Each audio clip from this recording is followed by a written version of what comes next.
भारतीय वायुसेना दुनिया की सबसे बेहतरीन वायुसेनाओं में से एक, जिसका फॉर्मेशन या जिसको बनाया गया था 8 अक्टूबर 1932 में। हालांकि उस समय भारत जो था वो ब्रिटिश राज के अंदर था, इसलिए कई सालों तक रॉयल एयरफोर्स के नाम से ही जाना गया। आज़ादी के बाद करीबन 3 साल तक भी इंडियन एयरफोर्स को रॉयल एयरफोर्स के नाम से ही जाना गया।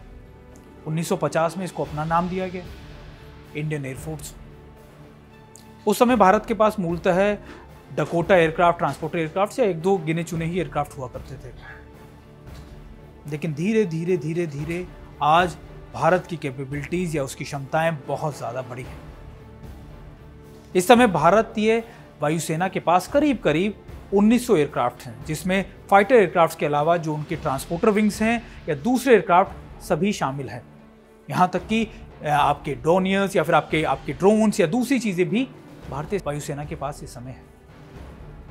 करीबन अभी हालांकि जो सैंक्शन जो स्क्वाड्रन्स है वो करीबन 42 एयरक्राफ्ट की है, फाइटर एयरक्राफ्ट की मैं बात कर रहा हूँ। लेकिन अभी इस समय वो कम है, करीबन 32 के करीब जो फाइटर एयरक्राफ्ट की जो स्क्वाड्रन्स है, अभी स्क्वाड्रन्स को रेज किया जा रहा है। इंपॉर्टेंट है कि कैसे इसका फॉर्मेशन हुआ, कैसे भारतीय वायुसेना को इतना जाना जाता है। पहली जंग यानी आप जिसको 1947 या 48 की कहते हैं, उसमें भारतीय वायुसेना का बहुत इंपॉर्टेंट रोल था, क्योंकि अगर डकोटा हमारे पास नहीं होता तो फिर भारतीय सेना श्रीनगर के एयरपोर्ट पर नहीं पहुंच पाती और भारतीय सेना श्रीनगर को सिक्योर नहीं कर पाती और वो भी पाकिस्तान के हाथ में चले जाना तय था। उस समय से लेके अब तक हर बड़े ऑपरेशन में इंडियन एयरफोर्स का इस्तेमाल किया गया, चाहे वो 65 की जंग हो, 71 की हो, करगिल युद्ध हो या फिर किसी भी सर्जिकल स्ट्राइक को देख लीजिए, भारतीय वायुसेना का उसमें रोल हमेशा से रहा है या उस जीत को हासिल कराने में उसका एक बहुत महत्वपूर्ण योगदान रहा है। एक ही गलती भारत से हुई थी या पॉलिटिकल लीडरशिप से हुई थी, वो थी 1962 में इंडियन एयरफोर्स का इस्तेमाल ना किए जाना। आज भारतीय वायुसेना के पास अत्याधुनिक रफेल फाइटर एयरक्राफ्ट जैसे एयरक्राफ्ट्स हैं, यहाँ तक कि दुनिया के सबसे बड़े ट्रांसपोर्टर एयरक्राफ्ट में C-17 या C-130J जैसे एयरक्राफ्ट भी, ट्रांसपोर्टर एयरक्राफ्ट भी शामिल है।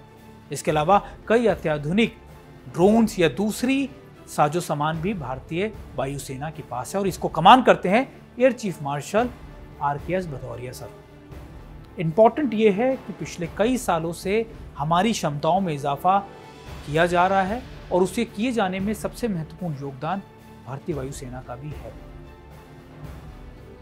एयरफोर्स चीफ की जो रैंक होती है 4 स्टार जनरल होती है, उनकी जो पर्क्स होती है वो उसी तरीके से जिस तरीके से आर्मी या दूसरी फोर्सेस की करीबन 2.5 लाख सैलरी, उसके अलावा अलाउंसेज या दूसरी चीज़ें होती हैं और उनको कई महत्वपूर्ण पदों पे रखा जाता है। लेकिन इम्पॉर्टेंट ये है कि इसकी ज़रूरत क्यों है, क्योंकि अगर आप अपनी हवा या वायु की सुरक्षा नहीं कर सकते तो दुश्मन आपके इलाकों में कभी भी घुसपैठ कर सकता है। इसलिए आपके अगर आसमान सुरक्षित है तो आपकी ज़मीन भी सुरक्षित है।